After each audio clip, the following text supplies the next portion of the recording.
బాకానాదము వినినప్పుడల్లా అయ్యో అయ్యో అది అనుకొని దూరము నుండి యుద్ధ వాసన చూసి పారిపోవును. ఏం చదివాను అంటే, నేను చదివింది ఏంటంటే మనకున్న స్థితిని చదివాను. నేను ఇప్పుడు బైబిల్ చదవలేదు.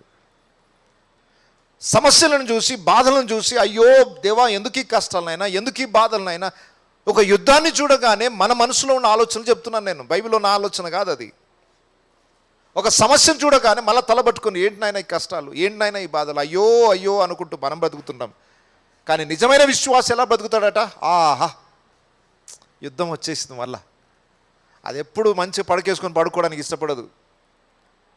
అయ్యో మళ్ళా కష్టపడాలా, ఇప్పుడు మళ్ళా యుద్ధ భూమిలోకి వెళ్ళాలా, మళ్ళా ప్రాణ పరిస్థితులకు వెళ్ళాలా అనేది యుద్ధాన్ని చూసి భయపడదట అది.